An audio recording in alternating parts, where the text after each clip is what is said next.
نبی اکرم صلی اللہ علیہ وسلم نے ایک مرتبہ 3 دفعہ قسم کھائی،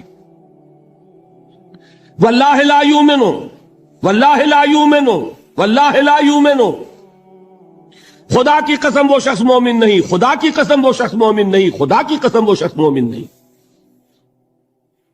واقعہ یہ کہ ہم تصور نہیں کر سکتے کہ صحابہ کیسے لرز گئے ہوں گے، کانپ اٹھے ہوں گے، کون وہ بدبخت ہے، کون وہ شقی ہے جس کے بارے میں اللہ کے رسول 3 دفعہ قسم کھا کر فرما رہے ہیں کہ وہ صاحب ایمان نہیں۔ قیل من یا رسول اللہ، کسی نے ڈرتے ڈرتے پوچھا ہوگا اے اللہ کے رسول کس کے بارے میں ارشاد فرما رہے ہیں؟ اب جواب سنیے، الذی لا یامن جارہ بوائقہ، وہ شخص کے جس کی ایذا رسانی کی وجہ سے، جس کی بدخلقی کی وجہ سے اس کا پڑوسی امن میں نہیں ہے۔ یہ کوئی گناہ کبیرہ ہے؟ آپ کی فہرست میں تو گناہ ہی نہیں، کبیرہ کیا سوال، صغیرہ بھی نہیں۔ زیادہ زیادہ آپ یہ کہیں گے کہ ذرا بد اخلاقی ہے، کج خلقی ہے، بس اچھا کردار کا معاملہ نہیں ہے، یہ کہیں گے، گناہ کی فہرست میں نہیں آئے گی بات۔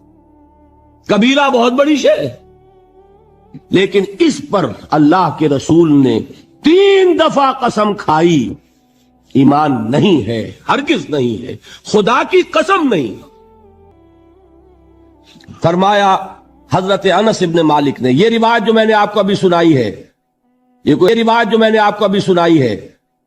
کوئی ایسی ویسی روایت نہیں ہے، متفق علیہ ہے، بخاری اور مسلم دونوں میں موجود، ٹھیک ہے۔ وہ حضور کے خادم خاص ہیں، جیسے ذاتی کوئی ہوتا ہے معاملات میں مدد کرنے والا، خدمت کرنے والا، وہ ہیں انس ابن مالک۔ کیونکہ ان کا تعارف ہو گیا ہے رضی اللہ تعالیٰ عنہ، تو ایک بات پہلے اور سنا دوں، جو بچہ اپنے اس بچپن سے لے کر 9 برس کی عمر تھی جب آئے حضور کے پاس، انتقال کے وقت عمر کتنی ہوگی؟ 19 برس، 10 برس حضور کی خدمت میں رہے۔ پہلے تو حضور کے اخلاق کی جو گواہی وہ دے رہا ہے وہ اس کی زبان سے سنیے کہ میں 10 برس حضور کی خدمت میں رہا، کسی بات پر ڈانٹنا تو کجا، حضور نے کبھی مجھ سے یہ بھی نہیں فرمایا کہ اے انس تم نے وہ کام کیوں نہیں کیا۔ یہ ہے ایک آقا کی حیثیت سے محمد الرسول اللہ صلی اللہ علیہ وسلم کا اخلاق۔ اگر نہیں کیا خود کر لیا، کوئی ڈانٹ ڈپٹ نہیں۔ حالانکہ بچے ہیں، بچوں کو ویسے بھی ڈانٹ ڈپٹ دیا جاتا ہے، لیکن نہیں۔ اب ان صحابی کی ایک گواہی سنیے، قلما خطبنا رسول اللہ صلی اللہ علیہ وسلم الا قال، فرماتے ہیں کہ شاذ ہی کبھی ایسا ہوا ہوگا کہ حضور نے کبھی خطبہ ارشاد فرمایا ہو اور اس میں یہ الفاظ نہ ہو۔ الفاظ سمجھ رہے؟ جب بھی خطبہ دیتے تھے آپ یہ الفاظ ضرور فرماتے تھے، شاذ کبھی رہ جائے تو رہ جائے، قلما خطبنا رسول اللہ صلی اللہ علیہ وسلم الا قال، کیا فرمایا؟ لا ایمان لمن لا امانت لہ ولا دین لمن لا عہد لہ، جس شخص میں امانت داری نہیں اس کا کوئی ایمان نہیں، جس میں ایفاء عہد نہیں اس کا کوئی دین نہیں۔ بنا پھرتا ہو وہ دیندار، بنا پھرتا ہو وہ صاحب ایمان اور امتی حضور کا، امانت داری نہیں تو ایمان نہیں، ایفاء عہد نہیں تو دین نہیں۔ کس کا فرمان ہے؟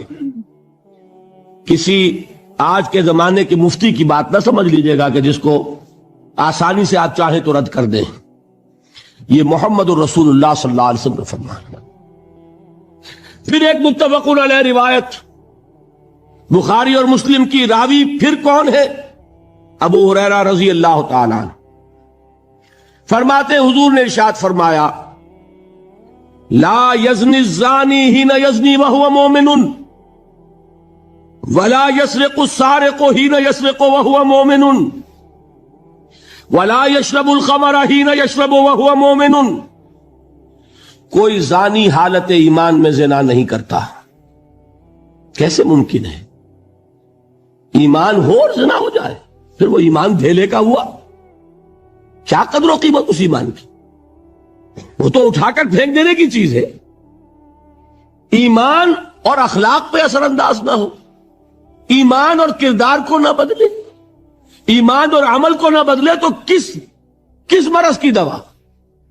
پھینکو اٹھا کر۔ نہیں ممکن کہ ایمان ہو اور زنا ہو، نہیں ممکن کہ ایمان ہو اور چوری ہو۔ لا یسرق السارق حین یسرق وہو مؤمن، کوئی چور حالت ایمان میں چوری نہیں کرتا، کوئی شرابی حالت ایمان میں شراب نہیں پیتا۔ ولا یشرب الخمر حین یشرب وہو مؤمن، کوئی شراب پینے والا وہ مومن نہیں ہوتا جب وہ شراب پی رہا ہوتا ہے، اس وقت اس کے دل سے ایمان نکل جاتا ہے۔ اب دیکھیے یہاں کیا میں نے کل بتایا تھا نا، مغالطے کیا ہو گئے؟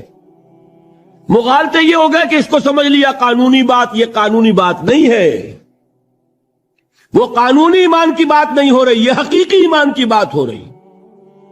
قانونی ایمان کی بات ہو تو یہ کافر ہو گیا، پھر کافر نہیں ہے۔ قانونی ایمان کا دار و مدار قول پر ہے، یہ وہ حقیقی ایمان ہے، قلبی یقین والا ایمان، اس کے بارے میں فرمایا جا رہا ہے وہ دل سے نکل جاتا ہے تو گناہ ہو سکتا ہے۔